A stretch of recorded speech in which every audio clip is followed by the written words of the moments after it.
Hello, hello, hello. How are you guys doing this evening? It is currently 6:31 p.m. on this chilly Thursday early evening. It was so nice yesterday.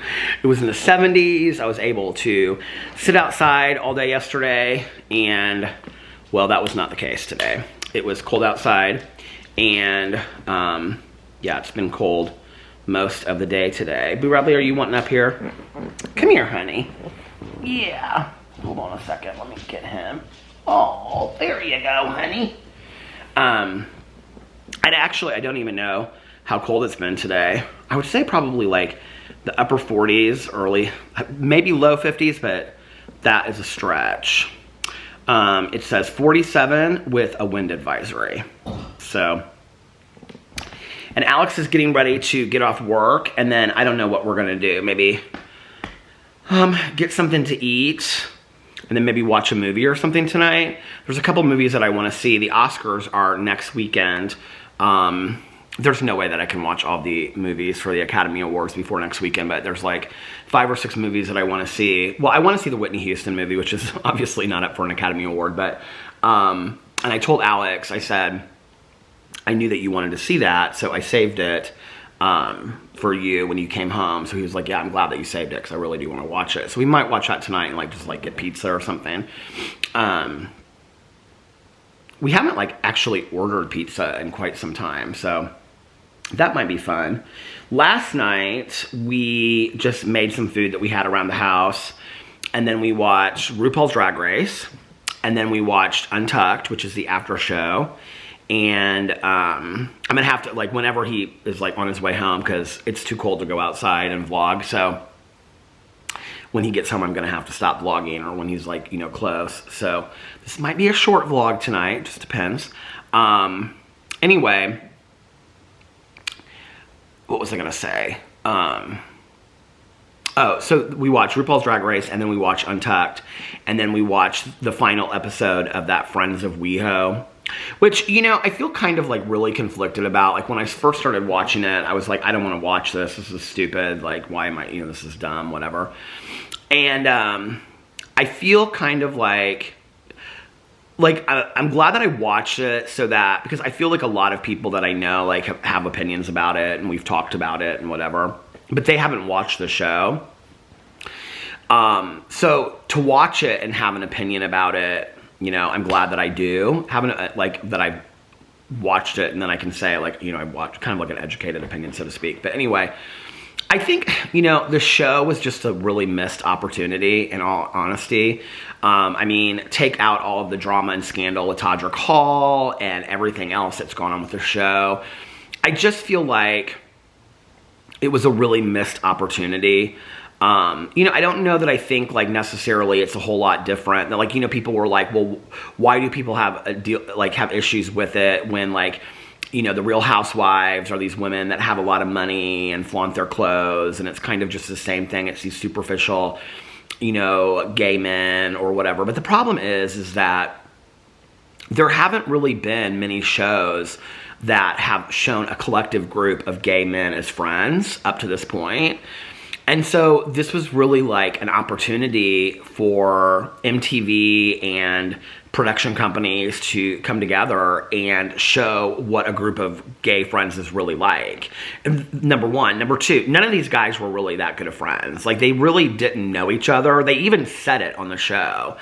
Like, they were, you know, when you talk about reality television, or you talk about documentaries or whatever, and they refer to the fourth wall, and the fourth wall is kind of like, it would be better if I read a definition of it. But the fourth wall is like when you're talking about documentaries, it's like you're not aware of like the filmmaker or the videographer or whatever. Like, you're, you know, hold on a second.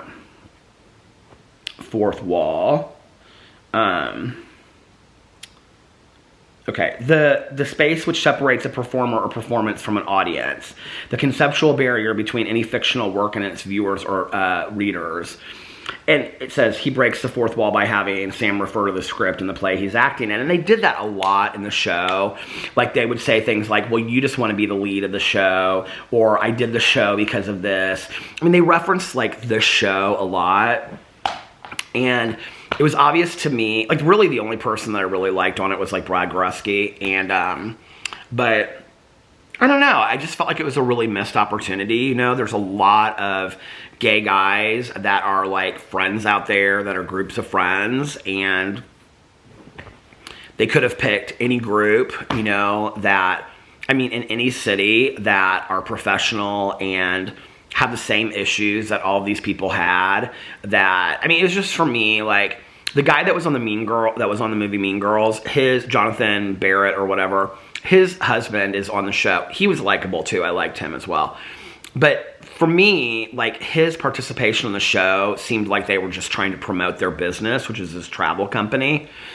And then this Curtis guy that they had on the show, it was obvious that his journey of coming out was really, like, it was kind of like Julie in the original Real World. It was kind of like, that was like the significant part of the show, which I thought was a good, like, telling of the show. Like, I really enjoyed that part of it. But the other people kind of downplayed it a lot. And so they, like, weakened his story. I don't know. I just thought it was, like, a really missed opportunity. And, I don't know. I just wasn't that into it. So I'm glad it's over. Apparently next week, RuPaul's Drag Race is going to be longer, which I'm very happy about. And, yeah, Friends of WeHo is over. I don't think it will be coming back for more seasons. I think people were upset with it, and they weren't happy with the casting, and it's whatever. So I don't even think the cast really enjoyed being on the show. Like, most of them didn't even really want to be on it, and would, like, just, like, walk out of parties and say, like, I'm not coming back, I'm not going to film anymore and stuff. It was so bizarre. Anyway, it wasn't enjoyable to watch. But we finished that last night. It wasn't enjoyable to watch yet. We watched it, but we finished it last night.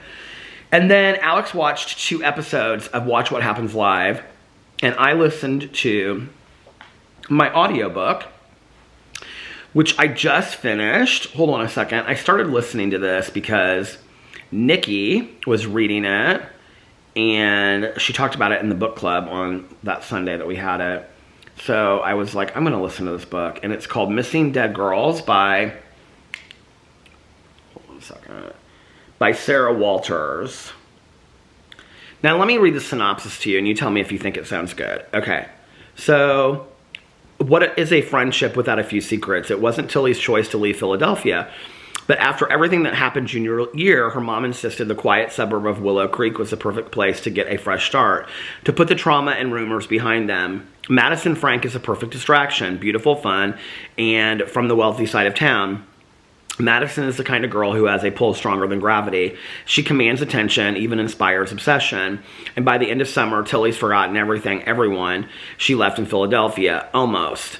Then Madison goes missing. A photo of her bloody body is texted to the whole student body from an account with Tilly's name on it. Tilly's caught in a tangled web of secrets that will destroy her if they surface, and will destroy everyone she loves if they don't. Claustrophobic and intriguing, a novel that will keep you hooked all the way, said the Nerd Daily on the violent season. It wasn't good. I gave it 3 stars, and that was being really fair. I listened to it in 2 days, but it just was really bad. Yeah. What'd you think of it, Boo? He said, well, I didn't like it. It was not my... He goes, I like books about dogs. So we finished that last night, and then, yeah. And then we went to bed early because I had this doctor's appointment this morning, which Alex had a meeting, so he couldn't take me to. But I had to get up early because I had to take my Uber at like 7:30, 7:45 to get there. And so I went to bed last night, I don't know, like 12 o'clock. I woke up like every hour on the hour. I could not sleep to save my life. I don't know what was going on, but I kept on waking up. And at one point I even came downstairs and like ate a little bit of something because I was like, what is going on? Like, I can't sleep. So I got up from my doctor's appointment, went to my doctor's appointment, and he like read my MRI. Everything is back to normal. Everything is fine. He said that he doesn't need to do anything. It was really, I almost like a week ago or a couple days ago, I almost canceled the appointment because I was feeling so much better, but I thought I should just follow through anyway, you know, so I did. And he was like, no, I'm glad that you followed through. And so we were talking, and he said, he goes, well, what does your primary care physician say about stuff? And I said, well, my primary care physician's pretty focused on me losing some weight. And he said, has he given you solutions to lose weight? And I said, no. He just kind of said that, you know, like he would like me to lose 20 pounds minimum. And, you know, ideally, my primary care physician would like me to lose 40 to 60 pounds. And so he was like, well, he said, I think that, you know, often when we talk about people that have knee issues or back pain or things like that, because he said that he could see on there that like from previous and then after the accident, my L1 had been injured, but he goes, it's healed as much as it's going to heal. So there's nothing like anybody can really do for it. He said, so then at that point I have to look at it and start seeing like, is it like, you know, your weight is like, you know, bothering it and things like that. And he said, you know, I'm sure your primary care physician is fantastic. He goes, but I'm going to recommend a weight loss specialist for you. And it's like somebody that he uses too. He said, I go to this guy. I really, really like him. He's really helped me a lot. And he said, I think that you would really relate to him. And he said, and he'll help you, like, you know, he'll do all of your body stuff. And this is like what he specializes in. And apparently this guy used to be specializing like something very similar to this. And then he started this like weight loss thing. So I'm going to go to him. And so yeah, he's going to connect me with him. And then I'm going to go and see this guy, which I'm so excited about. On the heels of me talking about ordering pizza, but that's what pizza sounds good. Doesn't it, Boo Radley? You didn't even eat your dinner tonight, did you? But we brought in the trash can. Yeah. We got a lot of stuff done today, didn't we? He said we sure did, Dad.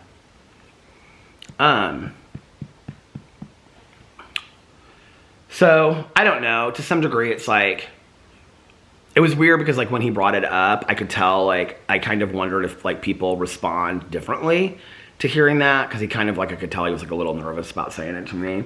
It's not like it's anything I haven't heard. My neurologist, my primary care physician, and now my spine specialist have all said the same thing about my weight.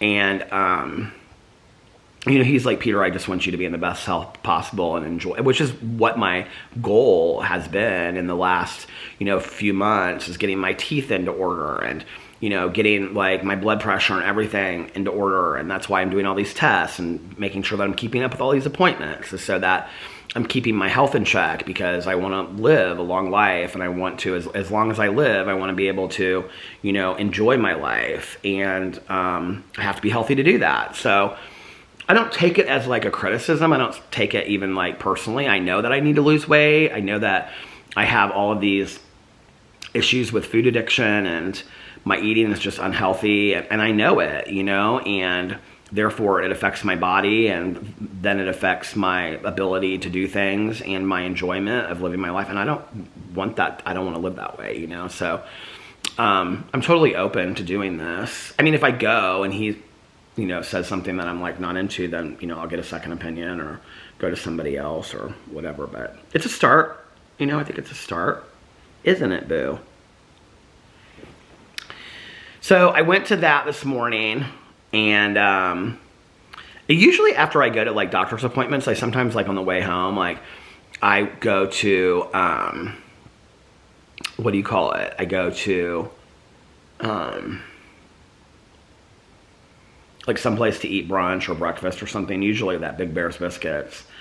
But this morning I just was so tired because I like, last night, like I'd lay down, I would wake up. I mean, it was literally almost every hour on the hour that I woke up, and I was so tired. I was like, what is going on? Why do I keep on waking up? And so, yeah, I was so tired. So I got the Uber back, and I got back here about, I was only at the appointment for a little bit of time. This place that I go to, it's so nice. It's like all of these doctors that are like, you know, in this practice together and whatever. So it's like they own this huge building that has like MRIs and, you know, physical therapy and all this kind of stuff in it. So when you walk in, they have like a coffee shop in like the right when you walk in. Like you have to go in and get your mask and all that kind of stuff. And then they have like this coffee shop to the right, but it's like an unmanned coffee shop.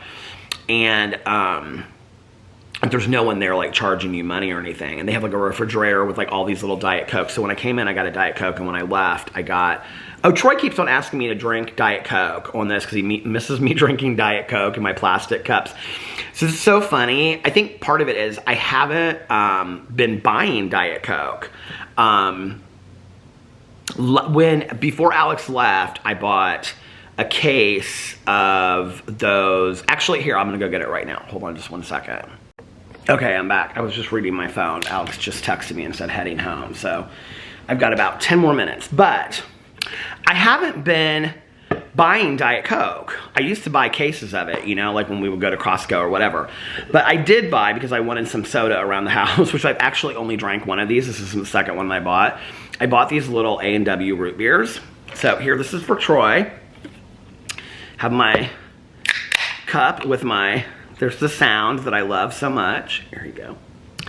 But they had these little sodas. They were like this size.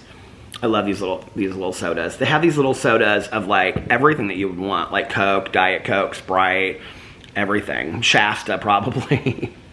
When I worked in treatment, people always wanted Shasta. I think it was their way of getting like free soda. But anyway,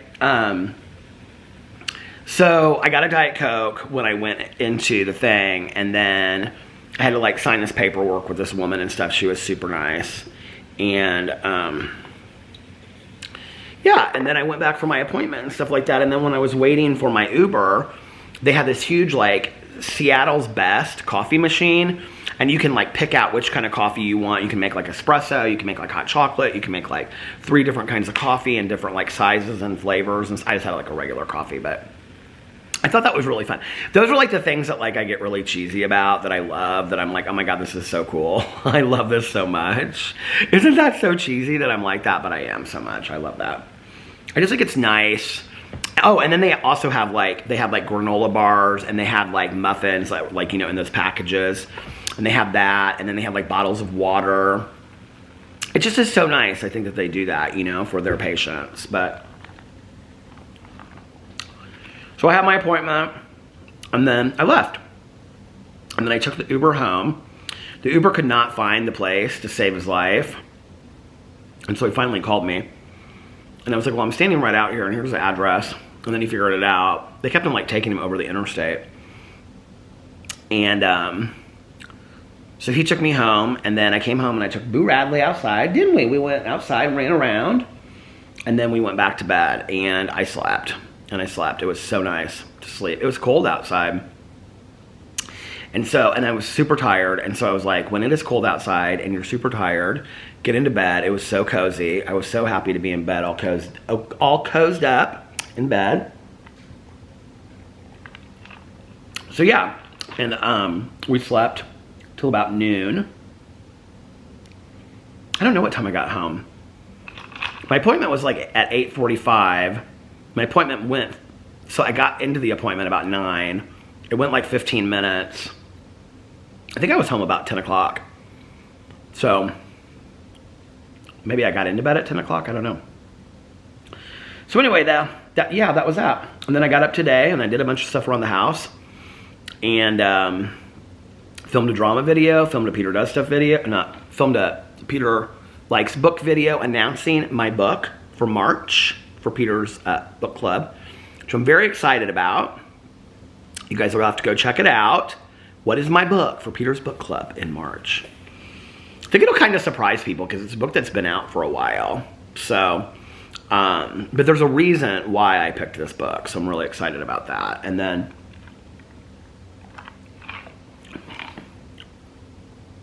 tonight we're just going to relax and watch a movie or something, aren't we, boobs? Fed him earlier, brought in the trash can. He hasn't really been like eating real well lately. I don't know what's going on. The first night that Alex came home, I think Boo was kind of confused a little bit because Alex said he didn't really cuddle with him a whole lot and that he just kind of like laid like a foot over from the bed. Like I think he was like a little confused a little bit. I hope he didn't forget who Alex was, but then last night he was all over Alex. He was like sitting on his chest and he was like, he kisses his ear. He was kissing his ear and he like let Alex like hold him like a baby the whole night and everything. So last night they were two peas in a pod again. Weren't you, booby? He said, why do you keep bothering me? I'm sitting here relaxing. Boo Radley, what is it? You want to say hi to everybody?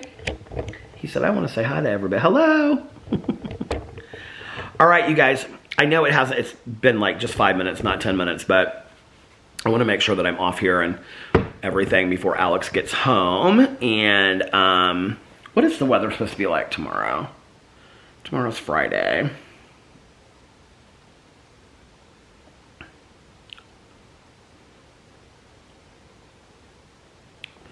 Come on, Weather Channel.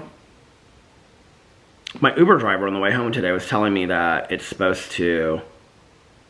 Maybe it was the one on the way there. The guy on the way there was so nice. He was so talkative. And he was telling me about his whole life history. No. It is... He told me that he used to like to dance disco. He goes, he said, well, he lived in San Francisco for a while. And he goes, I love to dance, so it was perfect for me. He lived there like in the... like the mid to late 70s, and he goes, it was perfect for me because I love to dance. And I go, I didn't connect. And I go, what do you mean? And he goes, like disco dancing. And they had all kinds of disco dancing bars. That's where I met my wife. I was like, oh, okay. He was really a nice guy. So tomorrow, Friday, cloudy and windy with periods of rain. Saturday, 52. Sunday, 58. Monday, 69.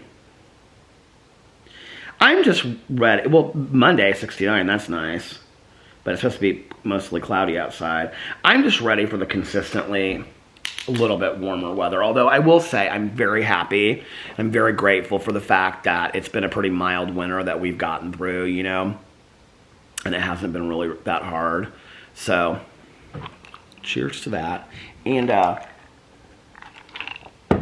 right, you guys, I'm going to get off here. I know this is really short tonight, but I'm going to figure out what Alex and I are going to do and just kind of hang out tonight.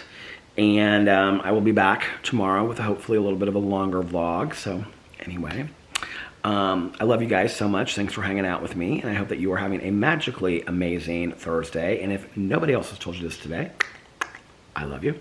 Remember these 3 very important things. Oh, I have to say something really quick. Okay, so somebody asked again in the comment section where the orientation or where the beginning of Happy Birthday Lena came from. So it came from the birthday trip with Jason, September 2 years ago. I don't know which vlog it's on, okay, but it's when we were in Las Vegas. But I then came out and explained it again in a video like 4 months ago. And I know that there are people that find my vlogs and they're like, what is this Happy Birthday Lena thing? Can somebody out there find it and date stamp it? Because, or I'll try to look in there too, because I just cannot honestly like explain it over and over and over again. But long story short, here's what it is, okay? So this woman it was her birthday. She had a bunch of people with her in Las Vegas. They all had these hats on. The hats that were made said Happy Birthday Lena on it. This was at the Encore. We were there for our friend Jason's birthday as well. So I was in the pool. And this woman was shouting, Lena, Lena. And these 2 people in the pool had these red and white hats on that said Happy Birthday Lena, or Happy something on it, Happy Birthday Lena. And so I looked at this woman and she kind of was like turning around and I said, are you Lena? And she goes, yeah, how did you know? And I said, because of your hat. And she goes, oh, that's so funny. And she was kind of like a little, you know, tipsy and stuff because it was her birthday, I guess. I don't know. And so I said, well, happy birthday, Lena. And so then when I was getting out of the pool, it's something like this. I can't remember the story exactly, but when I was getting out of the pool, this woman was sitting. Is Alex home? This woman was sitting on like this cabana kind of chair kind of thing, and she had all these hats with her. And I was like, oh my God, I love those hats so much. It's our friend's birthday too. I wish we had had trucker hats because they're trucker hats. I wish we'd had trucker hats made like that. And she goes, well, do you want one of them? And I was like, absolutely. So I took one of these trucker hats, she gave me one of them, and then in that vlog that day and in those videos, I held the hat up or wore the hat, and I said, happy birthday, Lena, and that's where happy birthday, Lena comes from. So there you go. That's the Orient. That's how the beginning of Happy Birthday, Lena began and ended. And so it's cheesy, I know. Anyway, I'm going to get off here now. I love you guys. Remember these 3 very important things. 1, you can start your day over whenever you want. 2, practice random acts of kindness, but shh, don't tell anyone. And 3, most importantly, make sure that you reach out to somebody and let them know how much they mean to you. You'll be putting a smile on their face, possibly changing their day, making them happy, and just turning their entire life around, maybe. You know, maybe they're lonely and you're making them feel not so lonely anymore. You know, maybe you're making them feel like somebody cares about them, you know, and also you're doing something nice, which is, it's a good thing to do, and it's free, right? And also, be kinder to one another, love one another a little bit more, and also, most importantly, be kinder and love yourselves a little bit more. And I love you guys so much, and I'll see you tomorrow. Bye. Love you. Oh, and for those that need to hear it, and those that want to hear it, and those that just happen to stick around, one more I love you. I love you guys, and I'll see you tomorrow. Bye. Love you. Happy birthday, Lena.